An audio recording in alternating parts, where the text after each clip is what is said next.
তুচ্ছ ঘটনায় বাইতুল মোকাররমের ভেতরের অংশে মুসল্লিদের একটি অংশ ভাঙচুর করার ঘটনা ঘটেছে। সেটাকে কেন্দ্র করে বিক্ষোভ মিছিল বেরোচ্ছে। আমরা সে বিক্ষোভ মিছিলে আপনাদের দেখানোর চেষ্টা করছি।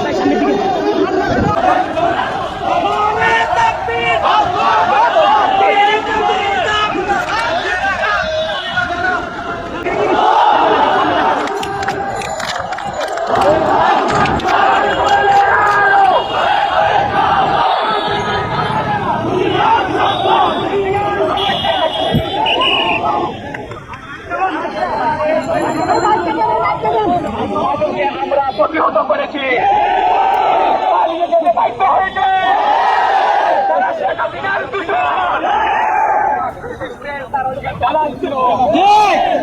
হুঁশিয়ার করে দিতে চাই, বাইতুল মোকাররম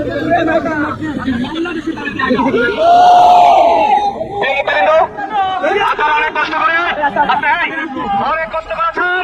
আজকে বাইতুল মোকাররম জাতীয় মসজিদে নামাজ পড়তে এসেছেন কুড়িয়াটিনার দালাল গোপালগঞ্জ থেকে সন্ত্রাসী নিয়ে বাইতুল মোকাররমে হামলা করে মুসল্লিদেরকে আহত করেছেন।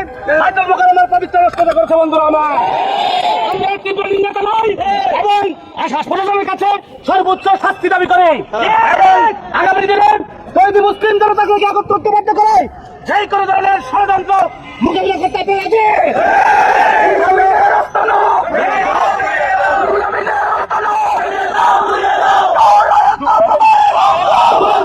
সংগ্রামী ভাই এবং বন্ধুগণ, সংগ্রামী মুসলমানের কেরাম, আমাদের অনেক মুসলমানের কেরাম আহত হয়েছেন।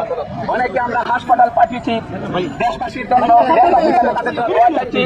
সাথে সাথে যারা ষড়যন্ত্রকারী, যারা হলো জালিমের যারা দূষণ, তারা এখন তো শেষ হয়ে যায়নি। এই জন্য প্রতি সপ্তাহে আমাদেরকে সতর্ক থাকতে হবে।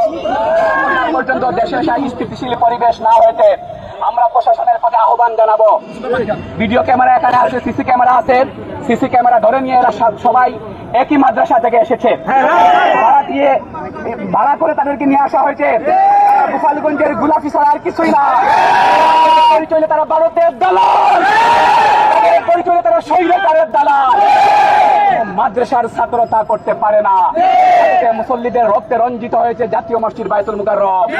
দেশের মানুষের হৃদয়ে রক্তকরণ হচ্ছে। আজকে মুসল্লিয়ানে কেরাম তাদেরকে প্রতিহত করেছে। ইনশাআল্লাহ তাদের কোন নাম নিশানায় বাংলার জন্য প্রতিবাদ মিছিল করার জন্য সবাই থাকবো ইনশাআল্লাহ। এবং সব মসজিদে আজকের এই প্রতিবাদ সভায় উপস্থিত হওয়ার জন্য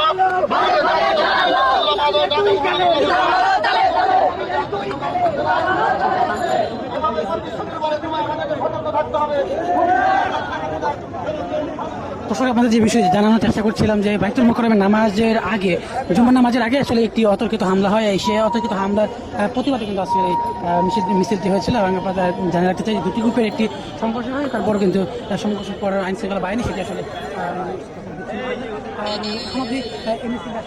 ঢাকায় শেষ হয়েছে। শেষ হওয়ার পর একটি মধ্যে দিয়ে কিন্তু আসলে ঘোষণা করছে আগামী শুক্রবার, অর্থাৎ আগামী শুক্রবার জুম্মার দিন তারা আসলে এই প্রতিবাদ সমিতি তারা অব্যাহত রাখবে। দর্শক, বাইতুল মোকাররমের এলাকা থেকে ছিল সর্বশেষ পরিস্থিতি।